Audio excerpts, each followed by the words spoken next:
বিসমিল্লাহির রহমানির রহিম। সম্মানিত সুধী সকলকে আমার আসসালামু আলাইকুম। আশা করছি সকলে ভালো আছেন এবং সুস্থ আছেন।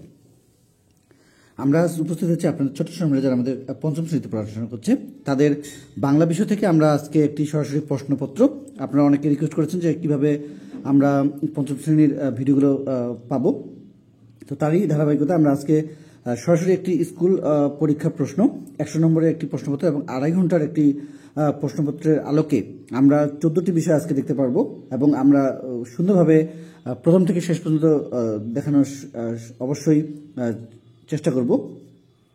তো আমরা এই 1 থেকে শুরু করে আমরা 14টি প্রশ্ন যেহেতু আমরা দেখব আজকে, সম্পূর্ণ বিষয়টি আপনাদের ছোট সময়দের জন্য অবশ্যই অনেক উপকারে আসতে পারে। আশা করছি প্রথম থেকে শেষ পর্যন্তই আমরা ভিডিওটিতে সময় দেব। তো আমরা জানি যে আমাদের 1 এবং 2 নংয়ে আমাদের যে প্রশ্ন বা যে ধরনের বিষয়টি আসতে পারে বা এসে থাকে সেই বিষয়টি হলো আমাদের বই থেকে একটি অনুচ্ছেদকে নেওয়া হয় এবং সেখান থেকে আমরা জানি যে আমরা যেহেতু আমাদের ছোট সময় যেহেতু তৃতীয়, চতুর্থ বা পঞ্চম শ্রেণীতে এখন পড়াশোনা করছে, যেহেতু তারা পূর্বে এর আগে বিভিন্ন সময় পড়াশোনা করেছে, বিভিন্ন সময়ে এই ধরনের প্রশ্নগুলোর আলোকে তারা পরীক্ষা দিয়েছে, সেহেতু আমরা এখানে একটি শুধুমাত্র অনুচ্ছেদ যেটি রয়েছে সেটি দেখে দেওয়ার চেষ্টা করছি। নিচের অনুচ্ছেদটি পড়ে 1 ও 2 নং প্রশ্নের উত্তর লেখো। এখানে আমরা যে বিষয়টি দেখতে পাচ্ছি সে অনেক অনেক দিন আগের কথা। চারদিকে তখন কি সুন্দর সবুজ বন, ঝোপঝাড় আর দিগন্তে ঝুঁকে পড়া নীল আকাশের ছোঁয়া। এরকম দিনগুলোতে মানুষেরা থাকতো লোকালয়ে আর পশুরা জঙ্গলে। মানুষ তখন একটু করে সভ্য হচ্ছে, কি করে সবার সঙ্গে মিলেমিশে থাকা যায় শিখছে সেই সব কায়দা কানুন।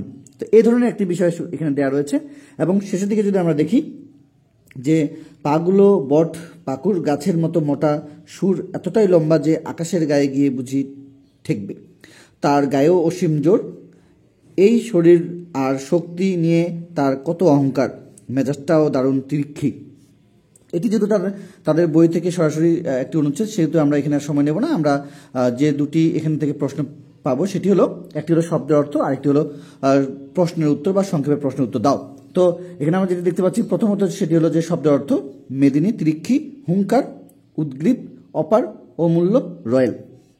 তাহলে এই শব্দগুলো থেকে আমাদের ছোট সমুদ্রের শব্দার্থগুলো আমরা আমাদের ছোট সমুদ্রের সুন্দরভাবে শেখানোর চেষ্টা করবো এবং এই অনুযায়ী এই অনুচ্ছেদটি থেকেই যে সরাসরি আসবে প্রশ্ন এমন নয়, আপনি বিভিন্নভাবে তাদের বিভিন্ন অনুচ্ছেদ থেকে এই কাজগুলো করানোর চেষ্টা করবেন, ইনশাল্লাহ তারা সুন্দরভাবে পরীক্ষা দিতে পারবে। 2 নম্বরে আমরা যেটি পাবো সেটি হলো প্রশ্নের উত্তর, সেটি হলো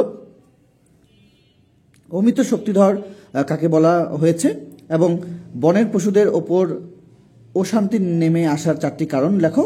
অহংকারী ও অত্যাচারীর পরিণাম শেষ পর্যন্ত কি হয় 4টি বাক্যে লেখো। তাহলে আমরা এখান থেকে বুঝতে পারলাম যে আমাদের ছোট সময়রা যে বইটি পড়াশোনা করছে পঞ্চম শ্রেণী, সেই বইটি থেকে এখানে একটি অনুচ্ছেদ দেওয়া রয়েছে এবং সেখান থেকে 1 এবং 2 নং প্রশ্নের এখানে উত্তর দেওয়ার কথা বলা হয়েছে। চলে যাবো আমাদের 3 এবং 4 নংয়ের আমাদের এখান থেকে যে প্রশ্ন হতে পারে এবং আমাদের ছোট সময়দের যে বিষয়টি এখান থেকে আমরা খেয়াল করবো সেটি হলো যে অনুচ্ছেদটি এখানে পেয়ে যাবো সেটি হলো বইয়ের বাইরে। আশা করছি আমরা একটু প্রথম থেকে শেষ পর্যন্ত এই বিষয়টি একটু সময় দেবো। আপনারা এখানে যে বিষয়টি দেখতে পাচ্ছেন আমরা চেষ্টা করছি আপনাদেরকে পুরো বিষয়টি সুন্দরভাবে দেখিয়ে দেন। আমরা এই অনুচ্ছেদটিতে একটু সময় দেব, সেটি হলো আমরা এখানে 3 এবং 4 নংয়ের জন্য যে বিষয়টি পাবো সেটি হলো গভীর বনের পাশে এক টুকরো জমি, সে জমিতে ধান চাষ করে এক চাষি, ওই বনে থাকে অনেক বাঘ, বাঘগুলো প্রতি বছরই চাষিকে কোনো না কোনো ঝামেলায় ফেলে। একবার এমনই এক ঝামেলায় পড়ে চাষি। বন থেকে বেরিয়ে এসে এক বাঘ বলে, আমি তোমাকে খাবো।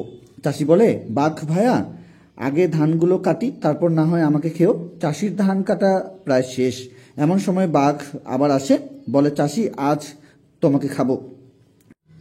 আচ্ছা, এরপরে আমরা যেটি এখানে পেয়ে যাব সেটি হলো যে চাষি বলে, আমাকে ধানগুলো মাড়াই করতে দাও, তারপর না হয় খেও।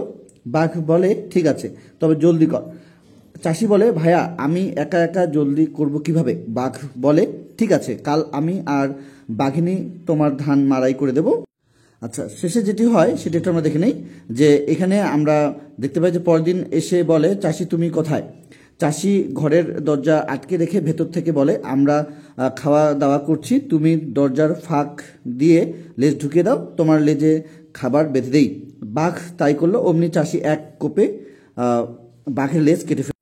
আচ্ছা, তো আমরা এখানে দেখতে পাচ্ছি যে পরে যেটি হলো সেটি হলো বাঘ ব্যথায় দৌড়াতে শুরু করলো, এইভাবে বাঘ লোভ করার শাস্তি পেল। আচ্ছা, এরপর যেটি হলো সেটি হলো যে বাঘ ব্যথায় দৌড়াতে শুরু করলো, এভাবে বাঘ লোভ করায় শাস্তি পেল। তো আমরা এখানে 3 এবং 4 নং এই অনুচ্ছেদ থেকে যেহেতু পাবো, সেহেতু আমরা এখানে যেহেতু বইয়ের বাইরে, সেহেতু আমরা এখানে একটু সময় নিচ্ছি। আশা করছি আমরা পরের অংশগুলোতে সময় দিচ্ছি। আচ্ছা, এখানে যেটি দেওয়া রয়েছে যে নিচের কয়েকটি শব্দ ও শব্দার্থ দেওয়া হলো, উপযুক্ত শব্দটি বাছাই করে নিচের বাক্যগুলোর শূন্যস্থান পূরণ করে। এখানে আমাদের রয়েছে চাষি, টুকরো, মারাই, শাস্তি, জলদি, ঝামেলা, দরজা। তাহলে চাষি চাষ করে যে, বা কৃষক, টুকরো ক্ষুদ্র অংশ বা কাটা অংশ, মারাই ছাড়ানো, শাস্তি সাজা বা দণ্ড, জলদি দ্রুত বা অচিরে, ঝামেলা আমাদের ফ্যাসাদে বা ঝুঁকিতে, এরপরে রয়েছে দরজা দুয়ার বা দ্বার। আচ্ছা, এখন কথা হলো যে এখানে আমাদের যে বিষয়টি আমাদের ছোট ছোটদেরকে যে কাজটি করতে হবে সেটি হলো যে এইখানে শব্দ দিয়ে শূন্যস্থান পূরণ করতে হবে। কখনো আমরা শব্দার্থ দেওয়ার চেষ্টা করবো না। রহিম সাহেবের এক ড্যাশ জমিতে অনেক ফসল ফলেছে।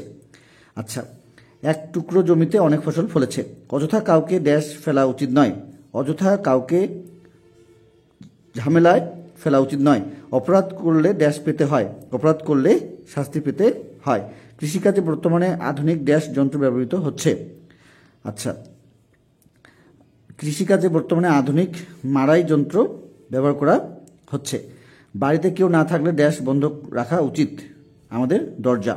আচ্ছা, তাহলে এরপরে আমাদের এখানে যে বিষয়টি রয়েছে সেগুলো হলো যে আমাদের প্রশ্ন এখানে রয়েছে। প্রশ্নগুলো একটু আমরা দেখে নিই। যে বাঘ কতবার চাষিকে খেতে চেয়েছিল? চাষি কি কি কাজের কথা বলে বাঘের হাত থেকে রক্ষা পেল? বাঘ ও বাঘিনী কেন ধান মাড়াই করে দিল? চাষি বাঘের লেজ কেন কেটে দিয়েছিল? তা 3টি বাক্যে লিখো।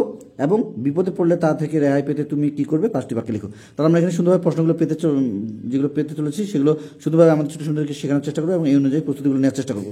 চলে যাবো আমাদের 5 নম্বরে আমাদের যে বিষয়টি সেটি হলো নিচের ক্রিয়াপদের বা ক্রিয়াপদগুলো চলিত রূপ লেখো। আসিয়াছে, দেখিবে, ঘুরিতেছে, মরিতেছে, আসিতেছে, থাকিলেন এবং চলিতেছে।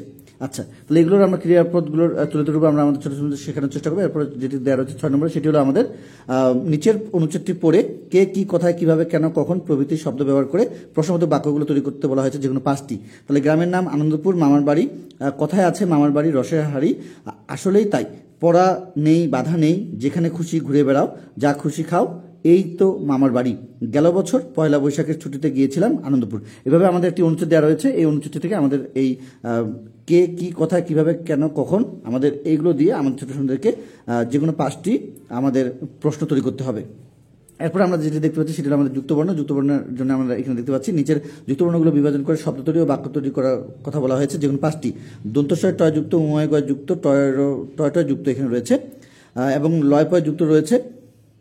এরপর রয়েছে আমাদের তয় যুক্ত, চয় যুক্ত এবং ইয় চয় যুক্ত।